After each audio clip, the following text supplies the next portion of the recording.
Earlier this week, President Uhuru Kenyatta convened an urgent meeting with Raila Odinga and One Kenya movement leadership of Kalonzo Musyoka, Musalia Mudavadi, Gideon Moi, and Moses Wetangula. And during that meeting, the president requested the One Kenya movement leadership to rally behind Raila Odinga for the presidency in 2022.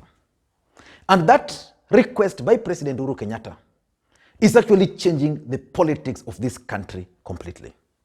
But one question which Kenyans are asking is what next for Raila Odinga after President Uhuru Kenyatta's endorsement? Because what the president did is actually an endorsement of Raila Odinga's presidential bid. So in this video today, I want us to look at what next for Raila Odinga. What should Raila Odinga do after that particular endorsement?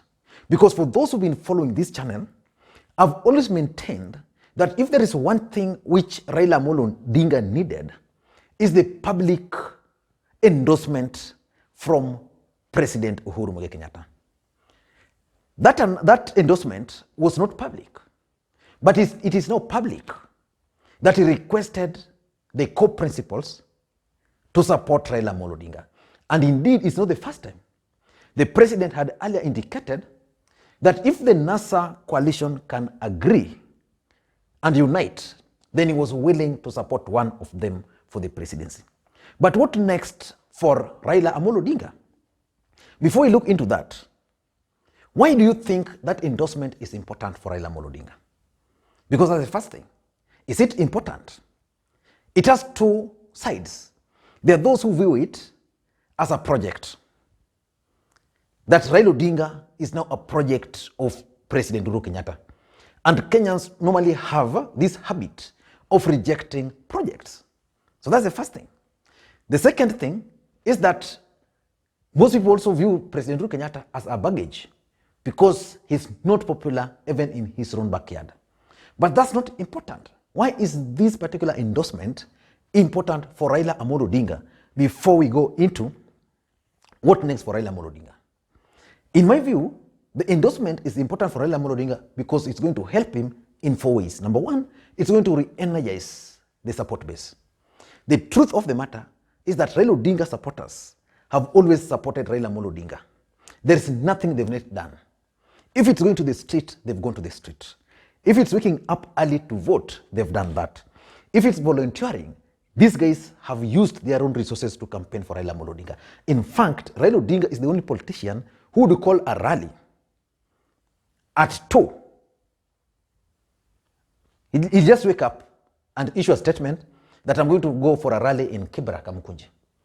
Or he will just pass by Kondere. People will travel just to listen to him.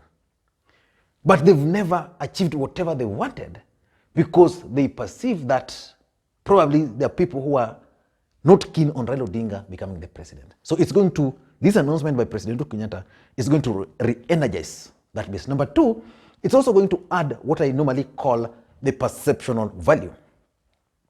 The truth of the matter is that Raila Odinga has his supporters.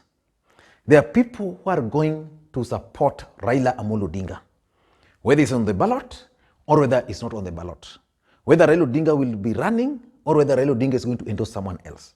So there are those people. President Uhuru Kenyatta is the current president of the Republic of Kenya, was voted overwhelmingly by his people. Which means even if majority of them will leave him, he will still have those diehards who will stick by him. So the mere fact that a sitting president is supporting an opposition leader is something which is going to add value to Raila Odinga. Number three is the perceived deep state. Raila Odinga supporters believe that they've always voted if it's voting. They've always campaigned if it's campaign. But Raila Odinga has never succeeded because he lacked the support of the deep state. And now that this time around the sitting president is with them means that they're going to enjoy the support of the deep state.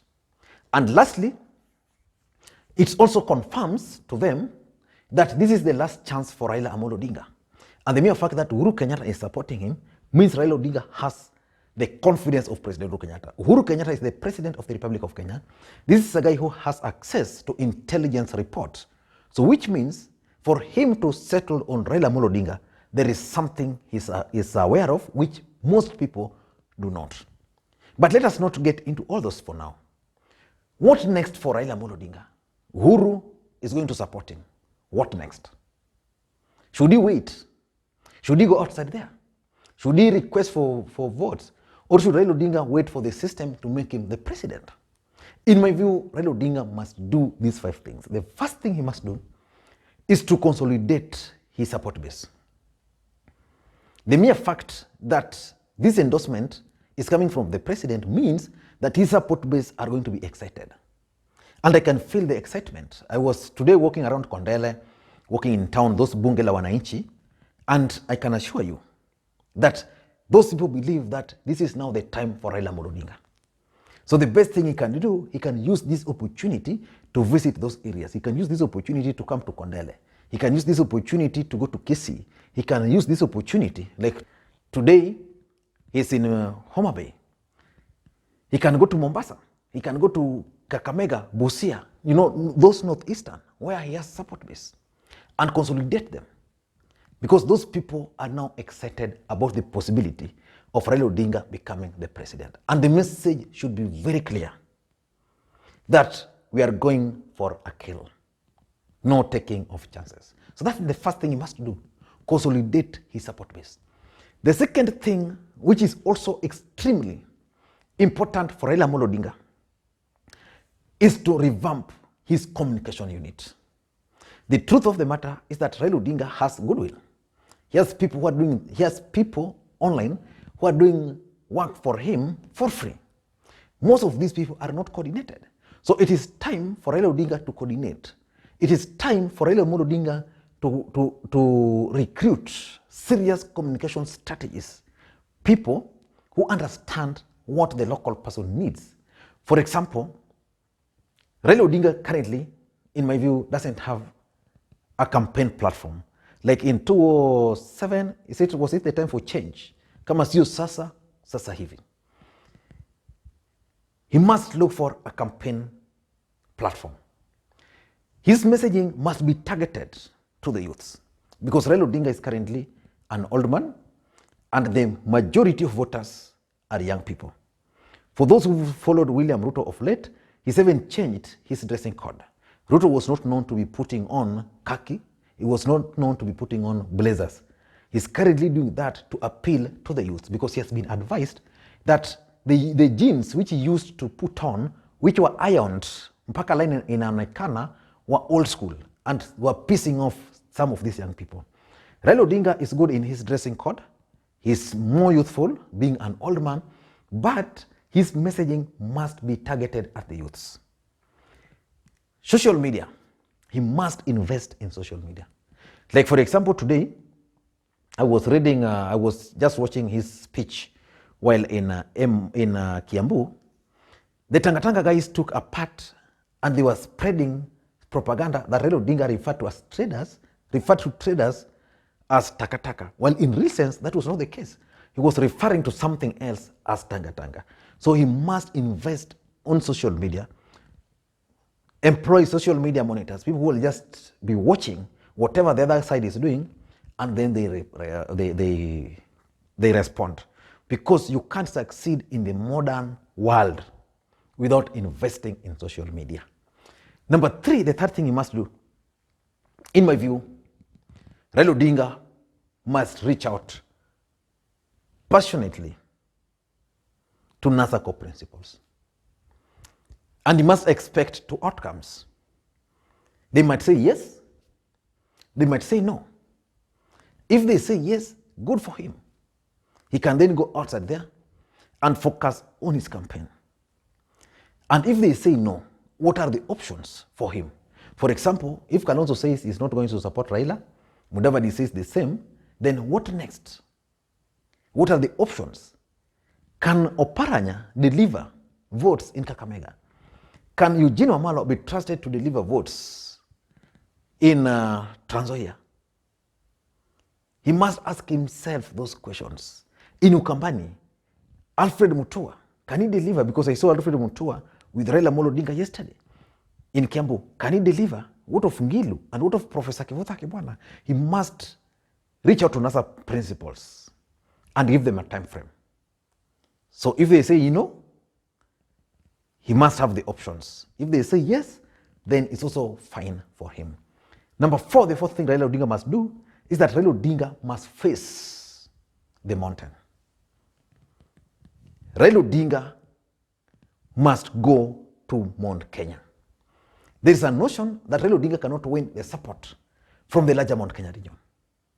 But wewe hiyo ulisikia wapi? For the last 15 years, Mount Kenya region and Raila Odinga have always been on opposite direction, because they always tried to defend their presidency. And Raila Odinga was a threat to that. For Raila Odinga to succeed, again, he must reach out to the larger Mount Kenya region. The truth which is going to help Raila Odinga is the fact that he has never depended on the support of the larger Mount Kenya region. But he must not fear venturing into Mount Kenya. And that's why it would be important for the president to start organizing meetings for Raila Odinga. And like yesterday and the other day I saw him in that region, he must also do mapping or zoning. He must identify regions where he can get votes. In the last election, I was in Tharaka Nithi with Raila Odinga. I think we were also in a place called Katwana, and the support was massive. But when votes were cast, those support were never there. So Raila Odinga must figure out how he's going to reach out to Mount Kenya. And Mount Kenya will give him votes or will deny him votes. But what will happen if they deny him votes? He must invest again there in what we call agents. Because without agents, it's very easy, like what Jubilee was doing to him. He gets 50, 0 is deducted, he's given 5. So automatically he's losing 45. Then those guys get 530, but it's inflated again to a higher figures. So he must figure out how he's going to win the support of the larger Mount Kenya region. I'm certain with a clear strategy, with a clear messaging, he can actually get 40% or 30% from that region. Getting 30% or 40% would be a plus for him. And lastly, something which must give him problems is the choice of the running mate. Who will Raila Odinga choose as his running mate? That's something he must figure out now. If that running mate is going to come from the larger Mount Kenya region, is he going to add value? And if he's not going to come from the larger Mount Kenya region, where is he going to come from? And can that person be trusted? For example, let's say Raila decides to appoint Alfred Mutua as his running mate to appease the Kamba.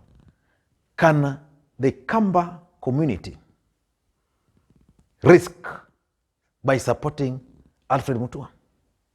Those are the questions. And if he were to get someone from the coastal region, will that person be able to unite the coastal region? So the choice of the running mate for Raila Odinga, in my view, is going to be critical. And lastly, Raila Odinga must now be ready to spend money. People have supported him free for a long time.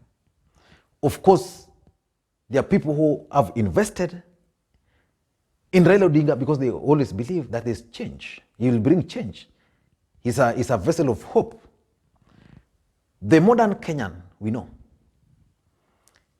loves money.